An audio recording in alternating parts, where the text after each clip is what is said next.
Good evening everyone. Good evening. कैसे हैं आप सब लोग? मैं उम्मीद कर रही हूं कि आप सब लोग बहुत अच्छे होंगे और बहुत अच्छे से अपनी पढ़ाई भी कर रहे होंगे। Welcome two times coaching centre. Times coaching की इस प्यारी सी एप्लीकेशन पर आप सबका बहुत बहुत वेलकम है। बहुत सारे स्टूडेंट्स लाइव आ चुके हैं। वसु जी लाइव आ चुके हैं, उपेंद्र पाल आ चुके हैं, मनोज कुमार बैरवा आ चुके हैं, प्रदीप आ चुके हैं, अयान सिंह, ओके अयान सिंह नमस्ते बेटा, कपिल जी आ चुके हैं, राहुल जी आ चुके हैं, प्रंशु जी आ चुके हैं, पप्पू साक्या आ चुके हैं, सुनील जी, श्रवण कुमार, प्रदीप पटेल, ओके प्रदीप आप नीट की तैयारी करते हैं, बहुत बढ़िया है, बेस्ट ऑफ लक। आलोक यादव भी आ चुके हैं, कह रहे हैं हम भी आ गए। काजल चौधरी, ओ आप तो मेरी नाम राशि है। हरिहर कुमार सो, कृष्ण कुमार गौतम, संजय वसु, कृतम चंद सेन, राहुल, सुनील, सुषमा, भारती, विजय, लक्ष्मी जी, सब बच्चे लाइव आ चुके हैं। सबको गुड इवनिंग। कैसे हैं आप सब लोग? आलोक राज गुड इवनिंग बेटा। कैसे हैं आप सब लोग? ऐसा कोई स्टूडेंट है जिसने कल की क्लास नहीं देखी हो, आज क्लास करने आया हो? ऐसे भी हैं क्या कुछ महानुभाव? चलिए फिर आज की क्लास स्टार्ट करते हैं। और हम आज क्या, कल की क्लास में हमने क्या स्टार्ट किया था? हमने स्टार्ट किया था सर्कुलेटरी सिस्टम। सर्कुलेटरी सिस्टम वो सिस्टम जो हमारे बॉडी में सर्कुलेशन का काम करता हो। परिसंचरण तंत्र स्टार्ट किया था हमने, अगर आपको याद हो थोड़ी बहुत कल की क्लास तो। सर्कुलेटरी सिस्टम जिसे हम क्या बोलते हैं? परिसंचरण तंत्र। हमारे बॉडी में किसी ना किसी चीज को सर्कुलेट करने वाला जो ऑर्गन्स का ग्रुप है उसे सर्कुलेटरी सिस्टम कहा जाता है। उसके बाद मैंने बताया था कि सर्कुलेटरी सिस्टम में हमें 3 मेजर पार्ट पढ़ने हैं: human heart, human blood vessels. हमारे हृदय के बारे में, हमारे खून के बारे में, और खून जिन पतली पतली नलियों में घूमता रहता है जिन्हें हम ब्लड वेसल्स कहते हैं, उनके बारे में पढ़ना है। उसके बाद हमने स्टार्ट किया था सबसे पहला ह्यूमन ब्लड। ह्यूमन ब्लड के बारे में कुछ बातें बताई थी, मानव का रक्त, कुछ बातें कल की क्लास में कर चुके थे, लेकिन एग्जैक्टली अगर आप चैप्टर की बात करो तो आज अपना स्टार्ट होने वाला है अच्छे से। ब्लड के बारे में स्टडी करना, हेमाटोलॉजी। ब्लड कैसा फ्लूइड है? एक सर्कुलेटरी फ्लूइड है। किसको सर्कुलेट करता है? बहुत सारी चीजों को कल बताया था। For example oxygen, CO2, hormone, nutrients, glucose, etcetera etcetera. उसके बाद मैंने कहा था कि जो ह्यूमन ब्लड है वो एक कैसा ऑर्गन है? वो एक मीजोडर्मल ऑर्गन है। मीजोडर्मल का मतलब है कि उसकी उत्पत्ति कौन से लेयर से हुई है? मीजोडर्म लेयर से हुई है ना। अब हमें आज बात करेंगे हम ब्लड के बारे में कुछ और फैक्ट्स की। जब आप ब्लड के बारे में कुछ और फैक्ट्स की बात करते हो उससे पहले आपको पता होना चाहिए कि खून कितना होता है हमारे बॉडी में। हमारे बॉडी में जो हम बात कर रहे हैं कि ब्लड है, कितना ब्लड होता है? तो अगर मैं बात करती हूं ऑन एन एवरेज, अगर एक अडल्ट मेल है, अगर आप एक अडल्ट मेल हैं, मतलब आप एक वयस्क लड़के हैं, नर हैं, तो आपके बॉडी में होना चाहिए 5 से 6 लीटर खून, 5 से 6 लीटर। और अगर आप एक अडल्ट फीमेल हैं, अडल्ट महिला हैं, तो आपके बॉडी में होना चाहिए 4 से 5 लीटर खून, 4 से 5 लीटर खून। इतना खून तो होना ही होना चाहिए। अगर इससे कम आ रहा है तो फिर समझिएगा आप में खून की कमी है, आप में अनेमिया है, आपको अनेमिया हो गया है, खून की कमी हो गई है। रागिनी जी मैं बहुत अच्छी हूं, आप बताइए आप कैसे हैं? और अगर मैं बात करती हूं अपने ह्यूमन बॉडी का 7 से 8% ऑफ टोटल बॉडी वेट, कुल शरीर के वजन का 7 से 8% क्या होना चाहिए? खून होना चाहिए। अगर आप एक अडल्ट मेल हैं तो 5 से 6 लीटर, अगर अडल्ट फीमेल हैं तो 4 से 5 लीटर, और जो टोटल बॉडी वेट है उसका 7 से 8% आपके बॉडी में क्या होना चाहिए? खून होना चाहिए। कुल वजन का 7 से 8% क्या होता है? ब्लड होता है आपके अंदर। तो इतना ब्लड तो होना ही होना चाहिए। अब आप बोलोगे मैम लड़कों में खून ज्यादा है, लड़कियों में खून कम है। बेटा ये वैल्यू लड़कियों के लिए कम नहीं है।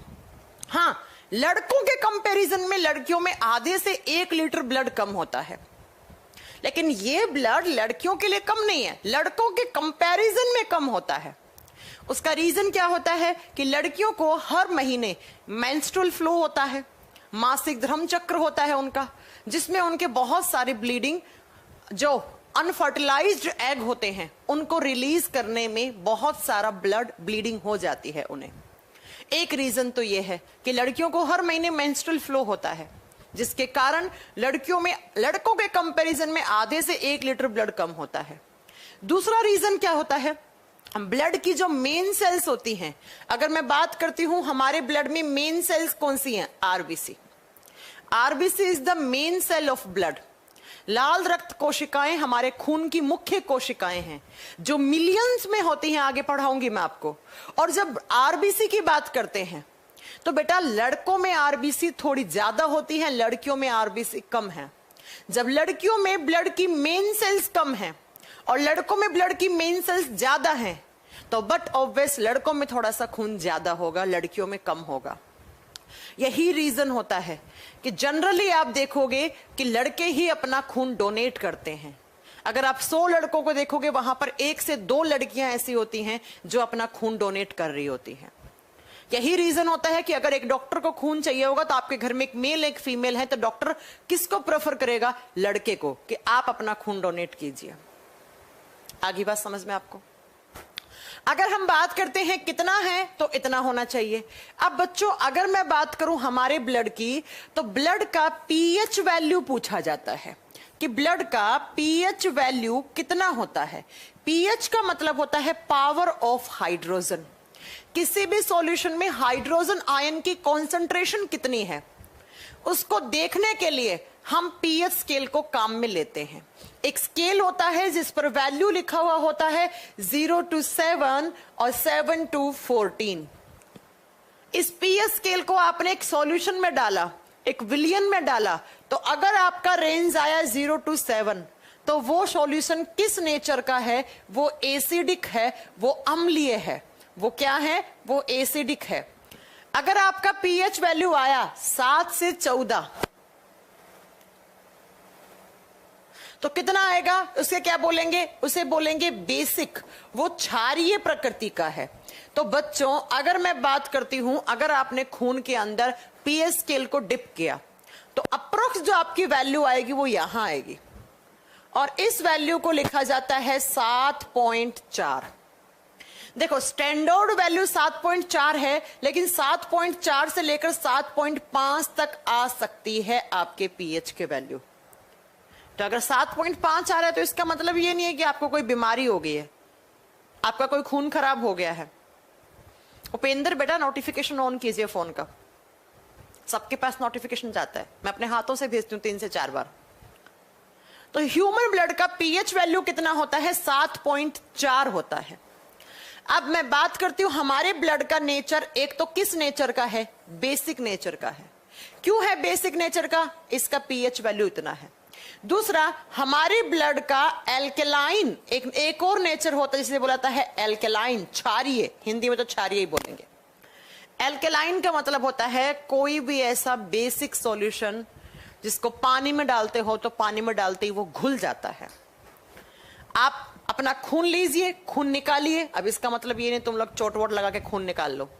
खून को आप 1 कटोरी पानी में डालोगे तो थोड़ी देर के बाद आप ढूंढते रह जाओगे खून कहाँ है और पानी कहाँ है, क्योंकि वो क्या हो जाता है, कंप्लीटली पानी के अंदर डिसॉल्व हो जाता है। तो ऐसा कोई सॉल्यूशन जो पानी के अंदर घुल जाए अच्छे से, उसे कहा जाता है एल्केलाइन। लेकिन वो किस नेचर का होना चाहिए, वो बेसिक, वो क्षारीय नेचर का होना चाहिए। उसकी प्रकृति क्या है, क्षारीय है। तो आप लिखोगे हमारा ब्लड 7.4 से 7.5 पीएच रखने वाला होता है, और इसका नेचर एल्केलाइन होता है, क्षारीय होता है, और ये पानी में घुलनशील होता है। क्या होता है, पानी में घुलनशील है, इसलिए हम क्या बोलते हैं, इसे एल्केलाइन नेचर बोलते हैं, क्षारीय प्रकृति का खून बोलते हैं। पॉइंट क्लियर है? अब नेक्स्ट पॉइंट सुनिएगा, ब्लड कितना होना चाहिए, इतना होना चाहिए। ब्लड का नेचर क्या है मैंने बता दिया है, पीएच वैल्यू क्या है मैंने बता दिया है। अब बात ये आती है कि मैम हमारे ब्लड का कलर कैसा होता है। अगर मैं आपसे पूछूं हमारे खून का कलर कैसा है, तो सब लोगों के खून का कलर एक ही होगा। ऐसा तो है नहीं किसी इंसान का पिंक होगा, किसी का काला होगा, किसी का नीला होगा, नहीं। हमारे खून का कलर कैसा होता है? रेड कलर, लाल कलर। आपने कभी सोचा है कि हमारे खून का रंग लाल ही क्यों होता है? कभी किसी ने ये जानने की कोशिश की है कि हमारा ब्लड रेड क्यों होता है? सफेद क्यों नहीं है आपका खून? पीला क्यों नहीं है? पिंक क्यों नहीं है? क्योंकि हमारे ब्लड में रेड कलर देने वाला पिगमेंट होता है। पिगमेंट बेटा, जहां जहां हमारे बॉडी में कलर की बात करोगे आप, कोई भी कलर, मेरे बालों का काला कलर है, किसी किसी का सफेद होता है, तो बेटा कौन देता है कलर? कलर देते हैं पिगमेंट्स। पिगमेंट्स क्या होते हैं? कोई प्रोटीन या कार्बोहाइड्रेट की बनी हुई स्ट्रक्चर होती है। तो अगर मैं बात करती हूं हमारे खून का लाल कलर किसकी वजह से है, तो एक पिगमेंट है जिसका नाम क्या होता है? बहुत सारे बच्चे सही भी नाम दे रहे हैं, हीमोग्लोबिन। कौन सा पिगमेंट है? हीमोग्लोबिन। इसी पिगमेंट की वजह से, स्पेलिंग मैंने गलत लग दिया है, HAE होता है। इसी पिगमेंट की वजह से आपका खून, हीमोग्लोबिन पिगमेंट की वजह से आपका खून कैसा है? लाल रंग का है। अब अगर मैं आपसे क्रॉस क्वेश्चन करूं कि इस हीमोग्लोबिन में ऐसा क्या है जो लाल रंग देता है? हाँ जी बताइए, इस हीमोग्लोबिन में ऐसा क्या है जो आपको लाल कलर दे देता है? तो जरा कान खोल के सुनिएगा। हीमोग्लोबिन दो चीजों से मिलकर बना हुआ हिम, हिम HAEM, इसे बोलते हैं हिम। और ये देखो ये बना हुआ है ग्लोबिन, ग्लोबिन। तो दो शब्द जब मिले, हिम प्लस ग्लोबिन, तो एक पिगमेंट बना और उसे क्या बोलते हैं? हीमोग्लोबिन। और ये जो हिम है, ये हिम क्या होता है? It is a iron compound. ये किससे बना हुआ यौगिक है? लोहे से, आयरन से, लोहे से बना हुआ यौगिक। अब आप सोच रहे होंगे हमारे खून में लोहा है। हाँ जी लोहा है, लेकिन वो मेटल की प्रेजेंट में नहीं है, मेटल की फॉर्म में नहीं है, धातु नहीं है, वो कोई लोहा नहीं है। लोहा निकाल के गेट बना लो, खिड़की बना लो, लोहा है, लेकिन वो किसकी फॉर्म में है? मिनरल की फॉर्म में, खनिज तत्व की फॉर्म में है। और जब बात करते हैं इस आयरन कंपाउंड की, तो यही आयरन आपने देखा होगा हमारे घरों में लोहा होता है, और लोहे को हल्का फुल्का पानी और ऑक्सीजन दे दो, लोहे पे जंग लग जाता है और लोहा किस कलर का हो जाता है? रेड कलर का हो जाता है। इसी तरीके से ये जो आयरन है, ये जो हमारे खून में आयरन है, इस खून को मिलता है पानी और इसे मिलता है ऑक्सीजन। मैंने बताया था हमारे खून में ऑक्सीजन गैस कैसे आता है। आप सांस ले रहे हो तो आप हवा ले रहे हो, उस हवा में से जो ऑक्सीजन है वो हमारे फेफड़ों से खून में होता हुआ घुल जाता है। और जैसे ही ये ऑक्सीजन इस आयरन के साथ आता है, ये ऑक्सीजन हीमोग्लोबिन के साथ जुड़ता है। हीमोग्लोबिन में क्या है? आयरन। तो बच्चा ये आयरन किस कलर का हो जाएगा? लाल कलर का हो जाएगा, रेड कलर का। और इसी की वजह से हमारे खून का रंग फिर कैसा हो जाएगा? रेड कलर का हो जाएगा। ये ग्लोबिन क्या है? ये ग्लोबिन एक प्रोटीन है बेटा, हमारे खून में पाए जाने वाली प्रोटीन है। Globin is a protein. तो अगर मैं आपसे क्वेश्चन पूछूं कि ह्यूमन ब्लड का रेड कलर किस पिगमेंट के कारण होता है, तब आपका आंसर हीमोग्लोबिन होगा। लेकिन अगर मैंने पूछा हीमोग्लोबिन में क्या है? आयरन कंपाउंड है, लोहे से बना हुआ यौगिक है, और वो लोहा किसके साथ? पानी और ऑक्सीजन के साथ रिएक्ट कर रहा है, और वो कैसा कलर दे रहा है? लाल कलर दे रहा है। बेटा एक बात बता दूं तुम लोगों को, जिस ब्लड के अंदर ऑक्सीजन का अमाउंट कम है वो लाल नहीं हो सकता, वो नीला होगा। अभी बताएंगे आपको आगे। तो ऑक्सीजन के साथ जब इस आयरन ने रिएक्ट करा तो लाल रंग हो गया। और आयरन की जब बात करती हूं तो आयरन 2-3 स्टेट में होता है। अब पढ़ोगे आगे, Fe+2 होता है, Fe+3 होता है, पढ़ रखा होगा किसी ने केमिस्ट्री में 12th क्लास में। हमारे खून में जो आयरन होता है वो होता है बच्चों Fe+2 की फॉर्म में। आयरन की ऑक्सीडेशन स्टेट अलग अलग होती है। अगर आपने मुझसे केमिस्ट्री पढ़ी है या कभी पढ़ोगे तो मैं आपको वहां बताऊंगी। और Fe+2 होता है, उसे कहा जाता है फेरस। तो एक्चुअली मैं क्या कहना चाह रही हूं, हमारे खून में जो आयरन है वो फेरस की फॉर्म में है। किसकी फॉर्म में होता है? फेरस के फॉर्म में। तो हमारे खून में एक लाल कलर का pigment that is haemoglobin. Haemoglobin दो चीजों से मिलकर बना हुआ है, him plus globin. Globin is a protein and him is a iron compound. और ये आयरन, पानी तो आप जानते हैं हमारे शरीर में अप्रोक्स 68 से लेकर 70% आपके बॉडी में पानी पानी है। तो पानी प्लस ऑक्सीजन दोनों जब आयरन के साथ रिएक्ट करते हैं तो हमारे खून का रंग कैसे निकल के आता है? लाल रंग निकल के आता है। तो हीमोग्लोबिन HB लिखा जाता है इसे, HB। कभी भी आप अपनी रिपोर्ट चेक कराओगे तो उसमें HB का अमाउंट लिखा हुआ आता है। अब आपके दिमाग में क्वेश्चन आ रहा होगा कि मैम तो हीमोग्लोबिन कितना होता है हमारे खून में? आना चाहिए ना। तो हीमोग्लोबिन की यूनिट कैसे मेजर करते हैं? ध्यान से सुनिएगा इस चीज को। अगर आप मेल हो, लड़कों में थोड़ा सा खून ज्यादा है तो ऑब्वियस सी बात है लड़कों में हेमोग्लोबिन थोड़ा ज्यादा होगा। लड़कियों में थोड़ा सा खून कम है तो लड़कियों में थोड़ा सा हेमोग्लोबिन कम होगा। इसमें तो किसी को कोई डाउट ही नहीं है। जब आप बात करते हो मेल की, अगर आप लड़के हो तो आप में हीमोग्लोबिन की यूनिट आनी चाहिए 14 to 16 यूनिट पर 100 ml ब्लड। अगर आपने 100 ml खून लिया तो उसमें 14 से 16 यूनिट किसकी आनी चाहिए? आप बताओगे हीमोग्लोबिन की। 14 to 16 यूनिट ऑफ HB। इसीलिए आप देखते हैं, आप कभी डॉक्टर के पास जाते हैं, खून कम है या ज्यादा है तो डॉक्टर आपका खून निकालता है और फिर एक रिपोर्ट देता है और रिपोर्ट में लिखा हुआ होता है आप में हीमोग्लोबिन की यूनिट 12 है, 13 है, 14 है, 15 है, 16 है। तो अगर एक अडल्ट मेल है तो भाई साहब ये बहुत ज्यादा है आपके लिए। ज्यादा मतलब ठीक है। और अगर आप एक अडल्ट फीमेल हैं तो आप में हीमोग्लोबिन की यूनिट आनी चाहिए कितनी? 10 से 12 यूनिट ऑफ HB। जहां जहां मैं HB लिखती हूं उसका मतलब होता है हीमोग्लोबिन। जहां जहां मैं HB लिखती हूं उसका मतलब होता है हीमोग्लोबिन। तो अगर किसी लड़की में हेमोग्लोबिन की यूनिट आ रही है 8-9 तो डॉक्टर क्या बोलता है? आप में हीमोग्लोबिन की कमी है, आप में खून की कमी है। लेकिन अगर किसी लड़के में आ रही है 10-12 तो भाई साहब ठीक है। जब एक लड़की 10-12 से सरवाइव कर सकती है तो एक लड़का भी तो कर सकता है। लड़कों में हीमोग्लोबिन ज्यादा है, हल्का सा हीमोग्लोबिन की यूनिट ज्यादा है, इसीलिए तो लड़के खून डोनेट ज्यादा करते हैं, है ना। आप बोलते हो ना कि आज मैं 1 यूनिट खून डोनेट करके आया हूं। 1 यूनिट का मतलब होता है अप्रोक्स आपने, देखो अलग अलग एक स्टैंडर्ड कोई वैल्यू नहीं होती है, लेकिन अप्रोक्स अगर बात करते हैं तो 350 से 400 ml इतना खून आपने डोनेट किया होगा अगर आपने 1 यूनिट खून दिया होगा तो, है ना। लड़कों में ज्यादा है तो लड़के कर दो। अगर किसी में 15-16 आ रहा है 1-2 यूनिट खून डोनेट करो ना, वापस बन जाएगा। और खून डोनेट करना बहुत अच्छी बात होती है।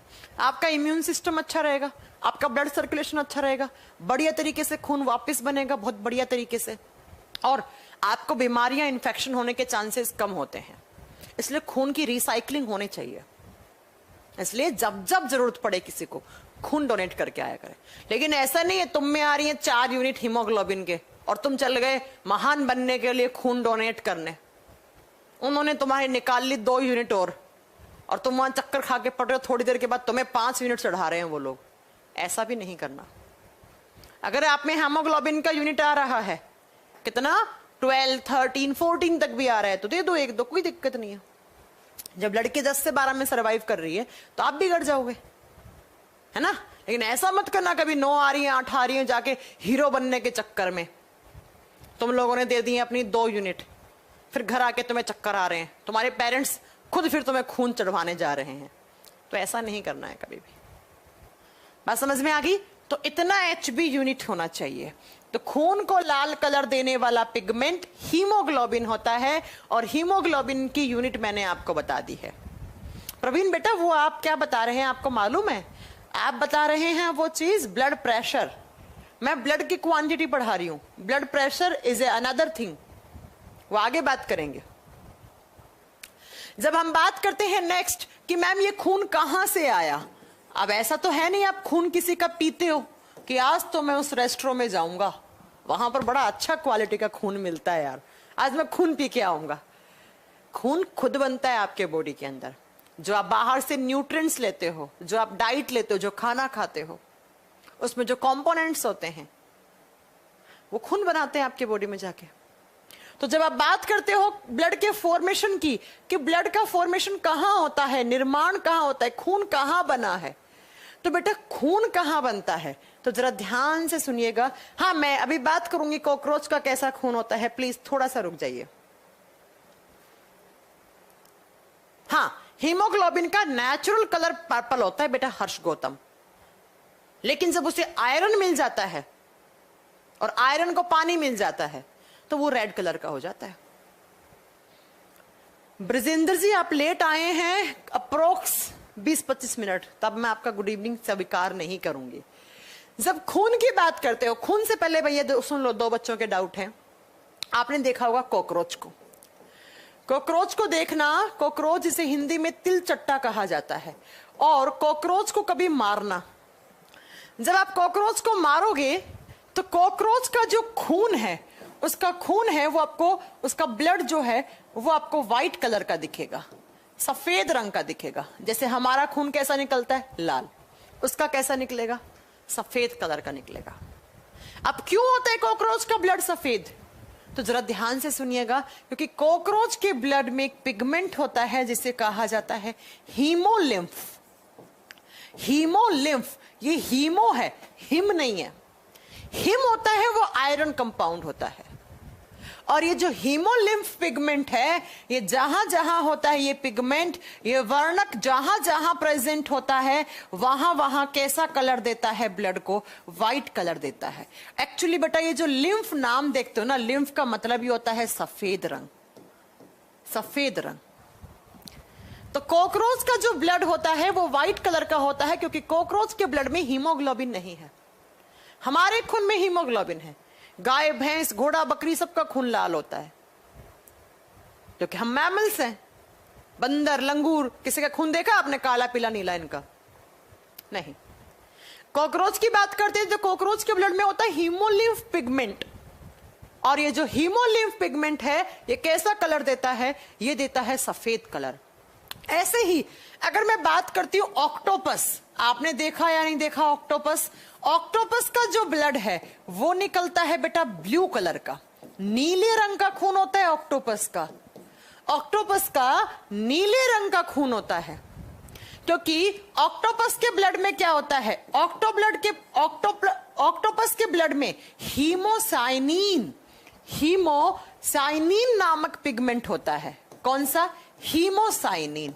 और बेटा ये जो हीमोसाइनिन है ना, इस साइनिन में क्या होता है, इस साइनिन में होता है कोबाल्ट मेटल। कोबाल्ट मेटल है लेकिन वो मिनरल की फॉर्म में है, और जहां जहां कोबाल्ट होता है वो कैसा कलर देता है, नीला। जैसे हमारे बॉडी में क्या था, आयरन था, उसने रेड कलर दिया। तो इसके पास क्या है, कोबाल्ट, कोबाल्ट धातु, लेकिन वो खनिज तत्व की फॉर्म में है। तो इसने कैसा कलर दिया, नीला कलर दिया।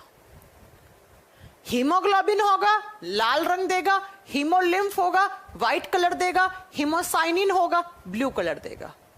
तो ये तीनों ही एग्जाम के क्वेश्चंस हैं, इन्हें नोट कर लीजिएगा। ठीक है, नोट कर लोगे इस चीज को। अब आइए यहां पर, मैंने कहा कि ये जो 5 से 6 लीटर या 6 से 7 लीटर खून आया है, कहां से आया? पिया तो नहीं होगा आपने किसी का। इसका फॉर्मेशन होता है हमारे बॉडी में। और खून कहां बनता है? तो बेटा ये जो भगवान ने आपको हड्डियां दी है ना, इन हड्डियों के बहुत सारे काम हैं। ऐसे ही नहीं दी आपको 206 हड्डियां। कितनी हड्डियां होती हैं? 206। ऐसे ही हड्डियां नहीं दे दी कि चलो भाई तुम्हें 206 हड्डियां दे देते हैं, तुम मजे करो। इन हड्डियों के अंदर, हड्डियां अंदर से खोखली होती हैं, ये हड्डी अंदर से खोखली होती है, और हड्डियों को ये जो खोखले वाला पार्ट होता है इसे कहा जाता है बोन मैरो। इसे क्या कहा जाता है? बोन मैरो कहा जाता है। हिंदी में कहा जाता है अस्थि मज्जा, क्योंकि हिंदी में हड्डी को अस्थि कहा जाता है। तो बोन मैरो, हड्डियां अंदर से ऐसे खोखली पड़ी हैं ऐसे, और इसी खोखले वाले हिस्से को कहा जाता है बोन मैरो। अस्थि मज्जा, ये एम्प्टी स्पेस है, खाली जगह पड़ी है, इसे बोन मैरो कहा जाता है। और इसी बोन मैरो के अंदर आरबीसी, डब्ल्यूबीसी, प्लाज्मा, ये सब बनता है। और ये सब किसके कंपोनेंट होते हैं? ये सब होते हैं खून के। आगे के करके मैं आपको पढ़ाऊंगी भी। तो अगर मैं बात करती हूं हमारे बॉडी में खून कहां बनता है, तो जो हड्डियां हैं, लंबी लंबी हड्डियां, एक्चुअली जो लंबी लंबी हड्डियां होती हैं, उनके बीच में खोखला पार्ट पड़ा है, और उसी खोखले पार्ट में क्या बनती हैं? आप बताओगे, ब्लड बनता है, खून बनता है। अब आप सोचोगे मैम नाक की हड्डी तो बहुत छोटी है, मैं भी कह रही हूं, कान के अंदर होती है वो तो बहुत ही छोटी होती है। तो बेटा खून जो है वो लंबी लंबी हड्डियों में बनता है, छोटी हड्डियों में नहीं बनता है। ये नाक की इतनी छोटी सी हड्डी है, इसमें क्या बोन मैरो होगा यार? तो अप्रोक्स 206 बोन में से 150 से 180 हड्डियां ऐसी होती हैं जिनमें खाली जगह बड़ी है, तो उसमें ज्यादा खून बनता है। ठीक है, तो याद रखिएगा बेटा कि जो लंबी लंबी हड्डियां होती हैं, उसके बीच का ये जो खोखला पार्ट है, इसे कहा जाता है बोन मैरो। लेकिन सारी हड्डियों में खून नहीं बनता है। जहां पर ज्यादा स्पेस है, बनने के लिए जगह चाहिए खून, तो वहां पे खून बनता है बेटा। यहीं पे आरबीसी बनेंगी, यहीं पे डब्ल्यूबीसी बनेंगी, आगे आपको बताएंगे। आरबीसी, डब्ल्यूबीसी, प्लेटलेट्स, प्लाज्मा, ये सब ब्लड का कंपोनेंट होता है, आगे सब पढ़ाएंगे आपको। ये सब यहां बनते हैं। बात समझ में आ गई? अब मैं आपको एक चीज बताती हूं, जरा ध्यान से सुनिएगा। जब बच्चा होता है एम्ब्रियो, एम्ब्रियो का मतलब होता है भ्रूण। भ्रूण, बच्चा मां के वोम्ब में है, मां की यूट्रस में है, गर्भाशय में है। एक बच्चा है वो तुरंत बनना सा स्टार्ट हुआ है, तो उस बच्चे का हार्ट बन चुका होता है, उसका हृदय बन चुका होता है, लेकिन उस बच्चे में प्रॉपर हड्डियां नहीं बनी हुई होती हैं। उसका हार्ट बन चुका है इस एम्ब्रियो का, जो बच्चा मां के यूट्रस में है, मां के गर्भाशय में है, वोम्ब में है, उसका हार्ट बन गया।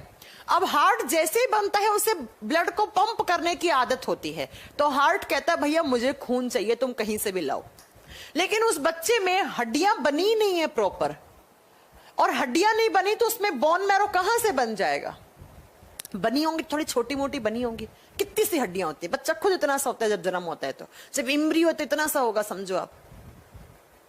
तो उस समय क्या होता है, जब बच्चा एम्ब्रियो है, एम्ब्रियोनिक कंडीशन में है, उसका हार्ट बन गया, हार्ट को खून चाहिए भैया कहीं से भी लाओ, लेकिन उस बच्चे में बोन मैरो नहीं बनी है, तो उस समय उस एम्ब्रियो के लीवर में, उसके यकृत में खून बनता है।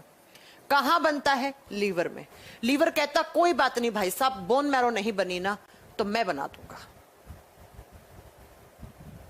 तो मैं बना दूंगा। तो अगर एग्जाम में कभी क्वेश्चन आ गया, बीपीएससी के एग्जाम में क्वेश्चन पूछा हुआ है, in embryonic condition blood formation is takes place in which organ? जब बच्चा भ्रूणीय अवस्था में होता है तो उसके शरीर में खून कहां बनता है? तो आप बताओगे उसके लीवर में बनता है, उसके यकृत में बनता है। फिर धीरे धीरे धीरे उसकी बोन्स बनेंगी, बोन्स के अंदर बोन मैरो जनरेट होगा, तो इतना खून लीवर बना देता है कि उसका काम चल जाए। बाकी का खून बाद में किसके अंदर बनने लग जाएगा? उसकी बोन मैरो के अंदर बनने लग जाएगा।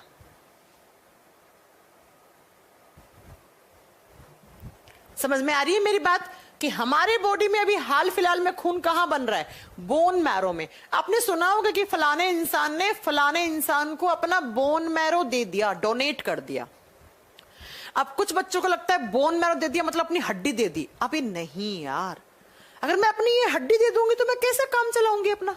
इस हड्डी के अंदर जो खोखला पार्ट पड़ा है, और उस खोखले वाले पार्ट में, उस खोखले वाले पार्ट में क्या होती हैं? जहां आरबीसी बन रही है, डब्ल्यूबीसी बन रही है, प्लेटलेट्स, तो इस सॉल्यूशन को यहां से निकाल के, इस जगह का सॉल्यूशन निकाल के किसी दूसरे इंसान की बोन मैरो में डाल दिया जाता है ताकि उसमें खून की कमी की पूर्ति कर सके। तो उसकी हड्डी नहीं निकाली जाती है। तुम्हें लग रहा होगा हड्डी डाल दी किसी और में, भाई साहब मेरी हड्डी निकाल देंगे तो मेरा हाथ कैसे काम करेगा? तो इस हड्डी के अंदर जहां खून बन रहा है, बोन मैरो भी नहीं दिया जाता है। उस बोन मैरो के अंदर वो सॉल्यूशन जहां पे आरबीसी वगैरह बन रही है, उसे निकाला, उसे जिसमें नहीं है उसमें डाल दिया। तो याद रखिएगा, इसे बोन मैरो ट्रांसप्लांटेशन कहा जाता है। तो इस बोन मैरो के अंदर जहां पर आरबीसी, खून क्या है? खून कुछ नहीं है, आरबीसी, डब्ल्यूबीसी, प्लेटलेट्स, प्लाज्मा है। तो अगर मैं यहां से किसी इंसान में उठा के ये चीज डाल दूंगी किसी और के इंसान में, तो उसका भला नहीं हो जाएगा क्या? उसकी जान नहीं बच जाएगी क्या? तो इसे कहते हैं बोन मैरो ट्रांसप्लांटेशन। अक्सर बच्चों को लगता है, न्यूज़पेपर में पढ़ते हैं, सुनते हैं, तो उन्हें लगता है कि ओ हड्डी दे दी किसी ने अपनी। यहां पर जो सेल्स बन रही हैं, जो प्लाज्मा बन रहा है, उसे डाल दिया, कोई बात नहीं। क्लियर है पॉइंट? हमारे बॉडी में कहां बनता है? बोन मैरो में। और जबकि एक न्यू, मतलब एक बच्चा जो एम्ब्रियो है, जो मां के वोम्ब में है, उसमें कहां बन रहा है? उसके लीवर में, उसके यकृत में बन रहा है। बात समझ में आ गई? आगे मैं बताऊंगी आपको। बोन मैरो भी दो टाइप की होती है, red bone marrow, yellow bone marrow, लेकिन सही समय आने पर, फिलहाल नहीं। चले आगे। चलो, आपको खून के कलर, खून का कलर कैसा है? रेड कलर आपको मालूम चल गया बात।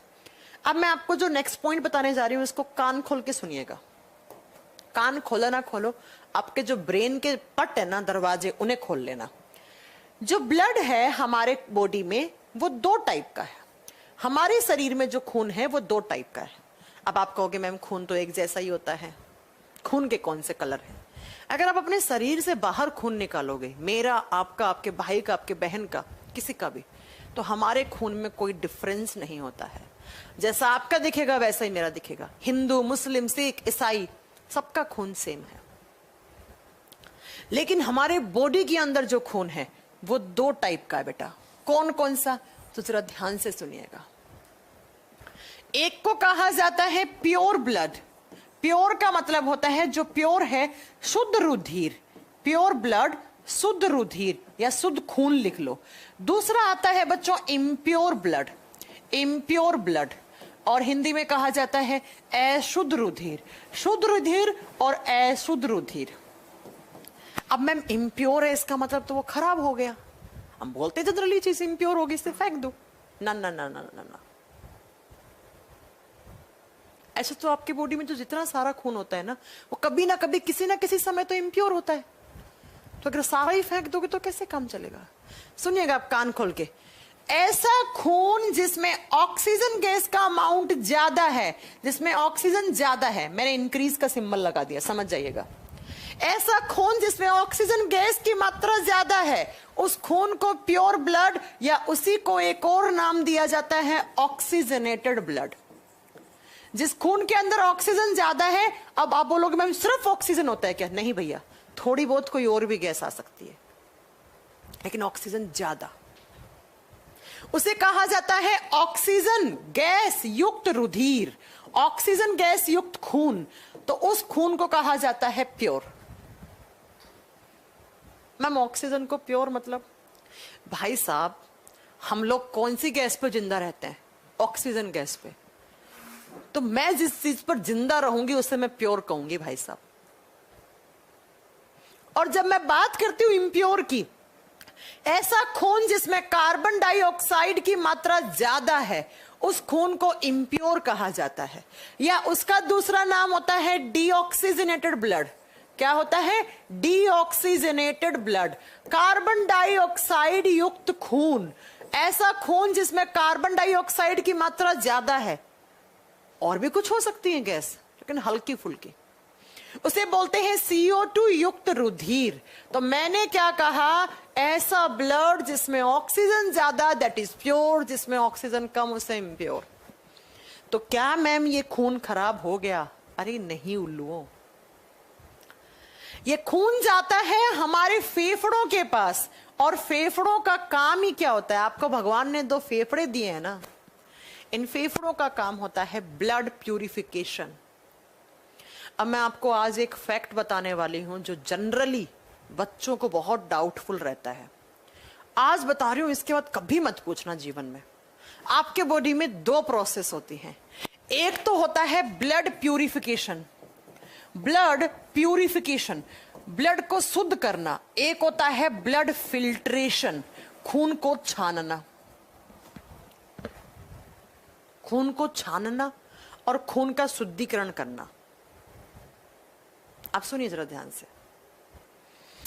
ब्लड प्यूरिफिकेशन का मतलब क्या होता है? हमारे ब्लड में कार्बन डाइऑक्साइड होती है। इस कार्बन डाइऑक्साइड को हमारे बॉडी से आउट करना, बाहर करना, और उस खून के अंदर ऑक्सीजन इन करना, ऑक्सीजन घोलना, CO2 बाहर करना, उसे कहा जाता है ब्लड प्यूरिफिकेशन, रुधिर का शुद्धिकरण। जो कौन करते हैं? आपके फेफड़े करते हैं।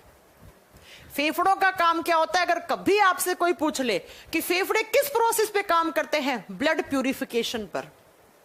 वो रक्त का शुद्धिकरण करते हैं, वो ब्लड को प्यूरिफाई करते हैं। सामने वाला पूछेगा प्यूरिफिकेशन का मतलब, तो आप कहोगे हमारे खून में CO2 गैस होती है, मतलब इम्प्योर ब्लड होता है, उस इम्प्योर में से CO2 को बाहर करना और बदले में ऑक्सीजन इन करना। किसका काम है?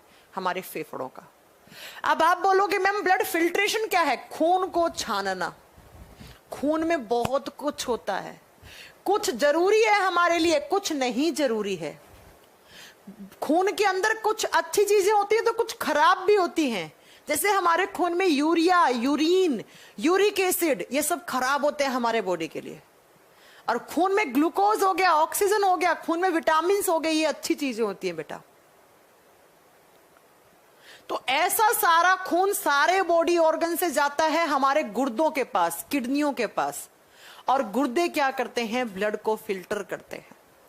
ब्लड फिल्ट्रेशन का मतलब है खून को छानना और छानकर जितनी भी टॉक्सिक चीजें हैं उस खून के अंदर, जो जहरीली चीजें हैं, जो हमारे लिए नुकसानदायक हैं, उन्हें यूरिन की फॉर्म में, मूत्र, पेशाब की फॉर्म में छानकर बाहर करवाना ब्लड फिल्ट्रेशन कहलाता है। समझ गए? अब मैं एक बार फिर बता रही हूं, ध्यान से सुनिएगा। ब्लड प्यूरिफिकेशन फेफड़े करते हैं, जिसका मतलब होता है प्यूरिफिकेशन किसके सेंस में? गैसों के सेंस में। CO2 बाहर करना, ऑक्सीजन इन करना, ब्लड प्यूरिफिकेशन होता है, वो आपके फेफड़े करते हैं दोनों। जबकि ब्लड को फिल्टर कौन करता है? किडनी, गुर्दे। गुर्दों के अंदर ऐसा खून जाता है जिसके अंदर ग्लूकोज, अमीनो एसिड, नमक, सब, यूरिन, यूरिया, यूरिक एसिड, ये सब घुला हुआ होता है। तो जिसकी जरूरत है आपके बॉडी के लिए, उसे किडनी छान के अलग कर देगा। जिसकी जरूरत नहीं है उसे यूरिन, मूत्र, पेशाब की फॉर्म में बाहर डाल देगा।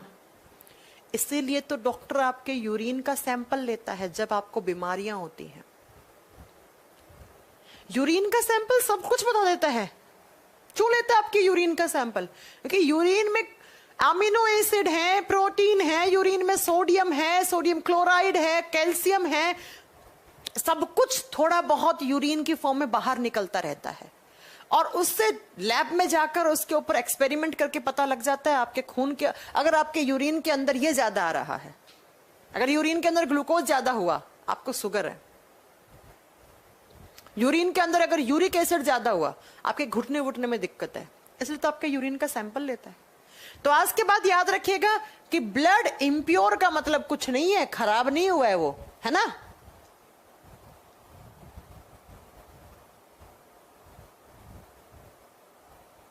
ठीक है, इसका मतलब है कि वो इम्प्योर ब्लड का मतलब हो गया जिसमें CO2 की मात्रा ज्यादा है। और ये इम्प्योर ब्लड जाएगा फेफड़ों के पास, तो फेफड़ा इसमें से CO2 को बाहर कर देगा और ऑक्सीजन को इन कर देगा, और आपका वो खून वापस प्योर बन जाएगा। बना कि नहीं बना? बताओ, प्योर बन गया ना। आप सुनिए जरा बात मेरी ध्यान से।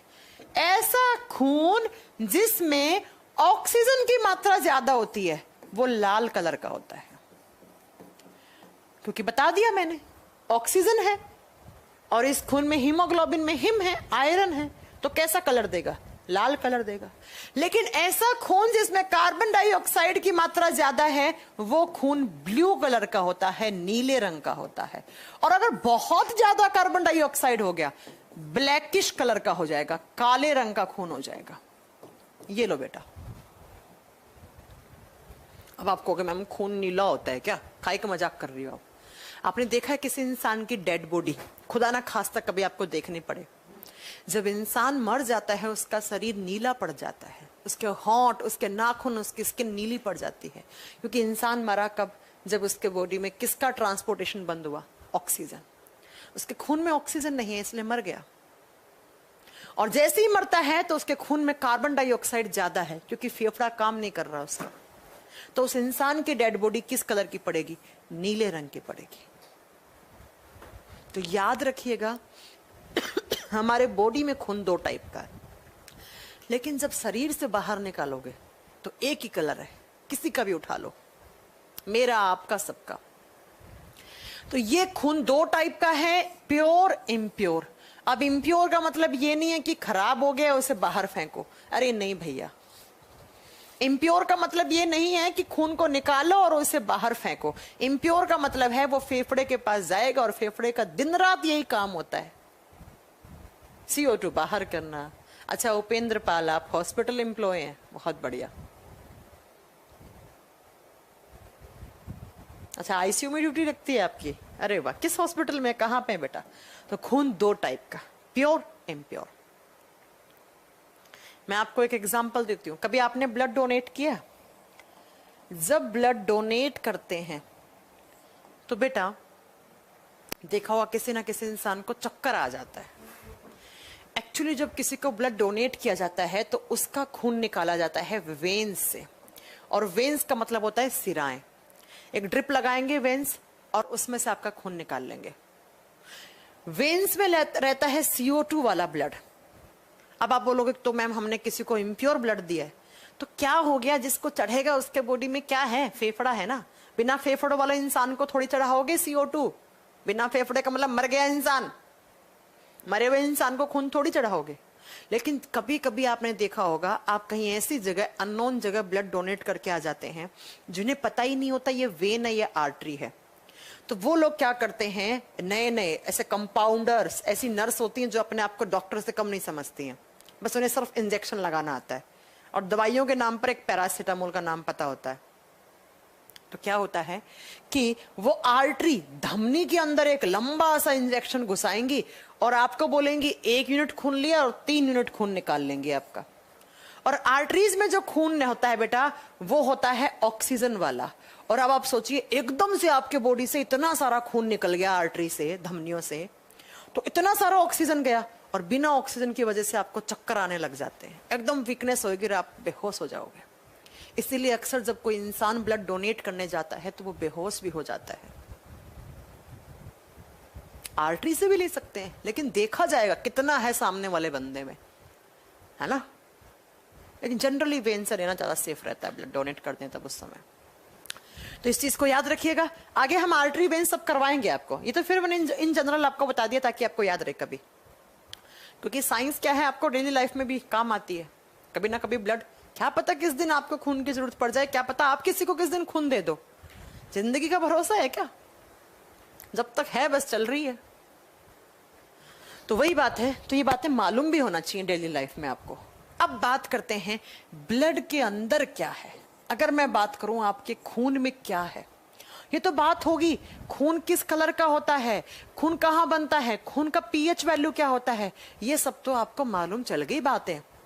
लेकिन जब बात करते हैं किसकी, कि ब्लड के अंदर क्या है, तो ब्लड के अंदर क्या है मैं आपको एक इमेज दिखाती हूं। खून के अंदर क्या है, तो खून के अंदर ये सारी चीजें हैं। ये आपको ऐसे नहीं दिखेंगी, आपको माइक्रोस्कोप लेना पड़ेगा, इलेक्ट्रॉन माइक्रोस्कोप लेना पड़ेगा, तब आपको ये चीजें दिखेंगी। अरे खुले यार, क्यों परेशान कर। ये देखो खून के अंदर ये ब्लड कंपोनेंट्स हैं। देखो क्या क्या खून के अंदर होता है। ये ब्लड वेसल, मैंने कहा ना खून कहाँ रहता है, अपनी रक्त वाहिकाओं में। तो अगर ये नली फटी तो खून निकलेगा।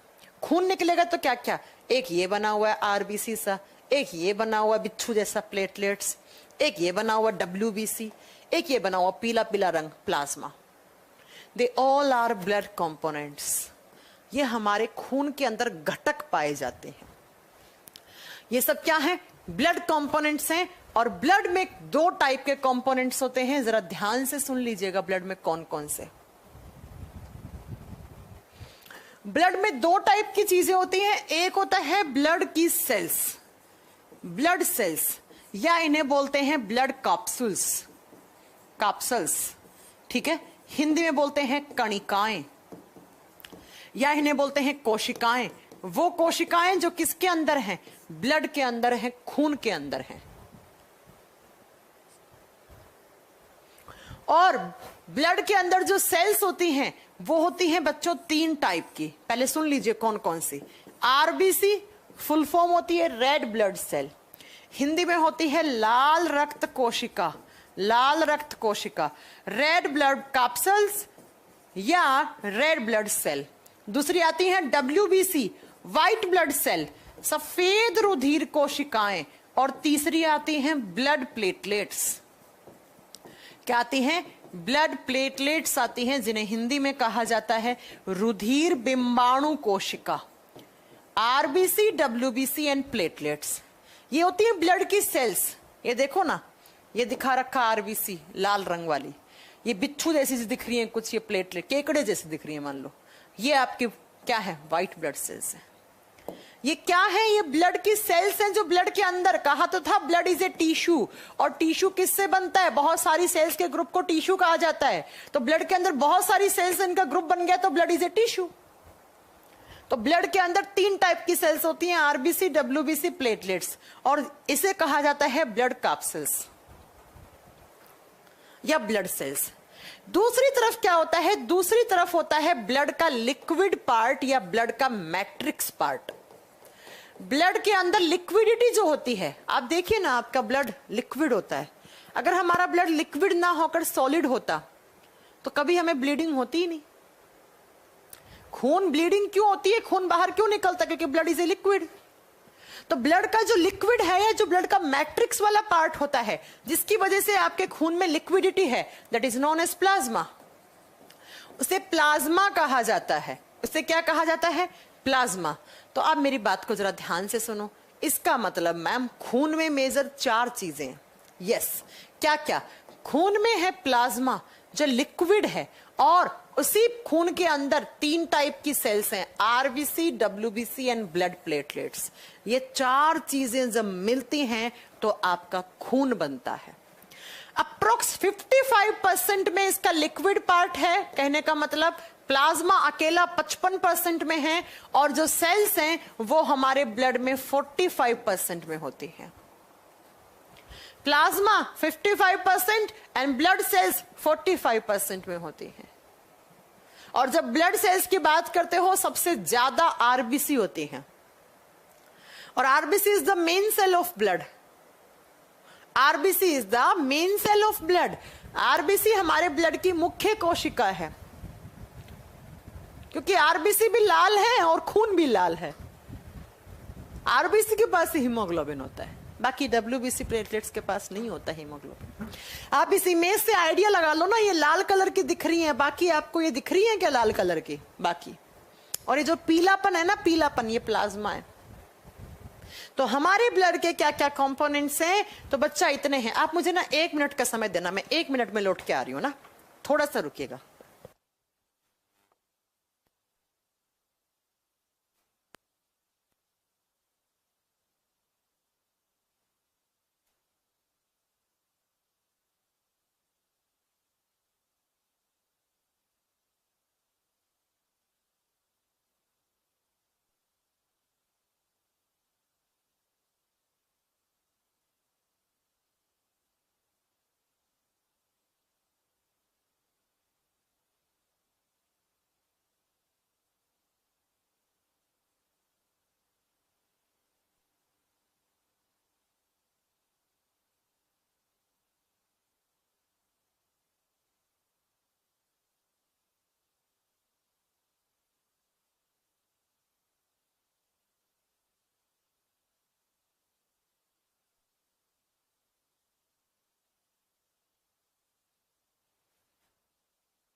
चलो तो जरा ध्यान से सुनिए, मैंने क्या लाइफ कितनी होती है सब बताएंगे। कि ब्लड के अंदर मेजरली 4 चीजें होती हैं, कौन कौन सी? Plasma, RBC, WBC and blood platelets. अब हमें इन्हें एक एक करके पढ़ना होगा। अब हमें एक एक करके पढ़ना होगा। 1 नंबर पे प्लाज्मा पढ़ेंगे, फिर आरबीसी पढ़ेंगे डिटेल में, फिर डब्ल्यूबीसी पढ़ेंगे, फिर ब्लड प्लेटलेट्स पढ़ेंगे। और जब ये चारों पढ़ लोगे तब आप ब्लड के कंपोनेंट्स कंप्लीट कर लोगे। तो 1 नंबर पे जरा डाल के लिखिएगा आरबीसी, सॉरी 1 नंबर पहले प्लाज्मा, नंबर 1 पे लिखिए ब्लड कंपोनेंट्स में प्लाज्मा। प्लाज्मा हिंदी में सेम नाम होगा बेटा, प्लाज्मा ही होगा। हिंदी में क्या होगा? प्लाज्मा। अब आप में से कुछ बच्चे बोलेंगे मैम हमने कभी प्लाज्मा देखा ही नहीं, कैसा होता है? देखा है आपने कभी कभी? निरूपा कुमारी मैम पैरामेडिकल एंट्रेंस के लिए कौन सा बुक लेना पड़ेगा? बेटा एनसीईआरटी से स्टार्ट करो। कभी कभी आपको चोट लगती है हाथ पांव पे, ऐसे दीवार वगैरह से रगड़क लग जाती है, या आप सड़क पे गिर जाते हैं, तो खून नहीं आता, एक लाइट येलोइश कलर का लिक्विड सा निकलता है, दैट इज प्लाज्मा। देखा है कभी आपने? वो प्लाज्मा है। जब आप बात करते हो प्लाज्मा की, तो प्लाज्मा हमारे ब्लड का लिक्विड पार्ट है। पहली बात तो ये हो गई, प्लाज्मा हमारे ब्लड का लिक्विड पार्ट है, इसका मतलब ये तरल पदार्थ है, और इसी की वजह से आपके ब्लड में क्या होती है? लिक्विडिटी होती है। इसी की वजह से आपके ब्लड में लिक्विडिटी होती है, तरलता होती है। तो अगर कभी एग्जाम में क्वेश्चन आ गया हमारे ब्लड को लिक्विडिटी देने वाला कंपोनेंट कौन सा है? प्लाज्मा है। प्लाज्मा कितने परसेंट में होता है? अप्रोक्स 55% में होता है।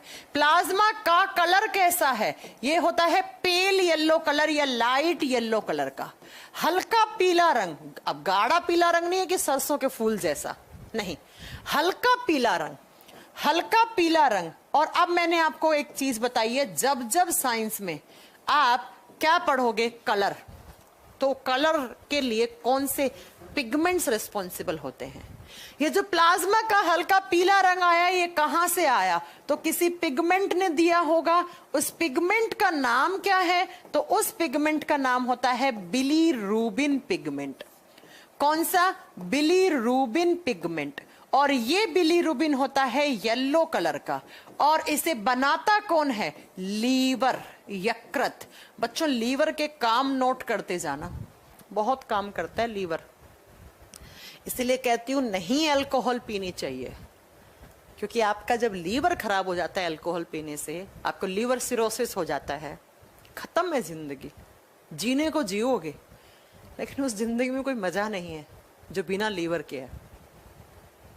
तो जब मैं बात करती हूं हमारा प्लाज्मा का रंग कैसा है? पेल येलो कलर, हल्के पीले रंग का है, और वो कौन से पिगमेंट की प्रेजेंस से है? Bilirubin pigment. और इस बिलीरूबिन को कौन बनाता है? लीवर बनाता है। लीवर बना के कहां डाल देगा? हमारे खून के अंदर, और खून में क्या बैठा है? प्लाज्मा। और प्लाज्मा को कैसा रंग मिलेगा? पेल येलो कलर, हल्का पीला रंग।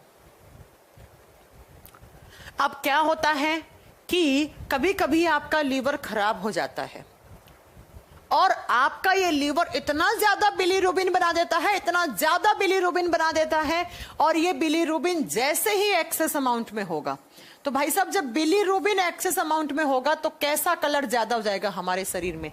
येलो। खून में पीलापन ज्यादा हो जाएगा, यही खून आंखों में आएगा, आंखें जम जाएंगी, आंखों के अंदर जम जाएगा पीलापन। ये नाखून के इस हिस्से में नाखून पीले हो जाएंगे, आंखें पीली हो जाएंगी, स्किन पीली सी पड़ने लग जाएगी। इस बीमारी को कहा जाता है जॉइंडिस, जिसे आम भाषा में आप पीलिया रोग कहते हैं।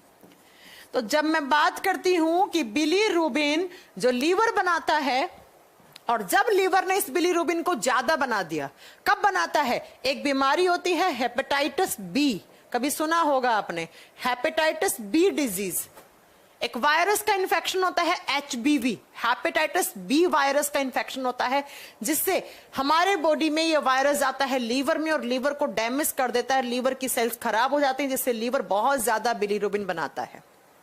और जितना ज्यादा बिलीरूबिन बनेगा, हमारे खून में बिलीरूबिन ज्यादा आएगा, और खून में घुलकर यही बिलीरूबिन हमारी आंख में, हमारे नाखूनों में जाकर जम जाएगा, और आंखें पीली सी दिखेंगी, नाखून पीले दिखेंगे, स्किन पीली दिखेंगी। तो आम भाषा में आप इसे जॉइंडिस, पीलिया रोग कह देते हैं। हेपेटाइटिस बी का ही दूसरा नाम जॉइंडिस है।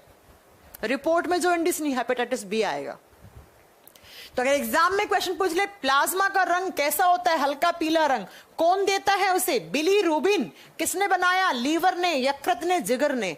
और जब ये ज्यादा हो जाता है तो कौन सी बीमारी? जॉइंडिस। या फिर जॉइंडिस किस केस में बिलीरूबिन ज्यादा निकलता है? जब आपको हेपेटाइटिस बी का इन्फेक्शन होता है। तो अगर नॉर्मल है तो आपके प्लाज्मा को पीला रंग दे रहा है। ये देखो ना, आपका खून में प्लाज्मा पीला रंग का दिख रहा है। ये प्लाज्मा बहुत जरूरी है। आप सोचोगे मैम ये प्लाज्मा बीमारियां कर रहा है तो फिर इसे क्यों रखना है? ओहो, सुना होगा आपने, अभी जब कोविड बहुत ज्यादा चल रहा था, हर किसी को प्लाज्मा चाहिए था। हर कोई फेसबुक व्हाट्सएप स्टेटस पे डाल रहा था, need a plasma donor, need a B positive plasma donor, need a B positive plasma donor. क्यों? इसका रीजन समझ में आएगा। क्यों? क्योंकि प्लाज्मा के अंदर एंटीबॉडीज होती हैं और एंटीबॉडीज कोरोना से लड़ने के लिए तैयार रहती हैं। इंडिया का सबसे पहला फर्स्ट प्लाज्मा बैंक बनाया गया था दिल्ली में, इसीलिए। जैसे ब्लड बैंक होता है वैसे प्लाज्मा बैंक। सिद्धार्थ रॉय बेटा आप कहाँ थे? क्लास तो खत्म होने वाली है, आप क्लास खत्म होने पे आए हैं। जब मैं बात करती हूं कि हमारी प्लाज्मा के अंदर क्या है, components of plasma, components of plasma. Plasma के अंदर क्या है? ब्लड के अंदर प्लाज्मा। अब प्लाज्मा के अंदर क्या है? प्लाज्मा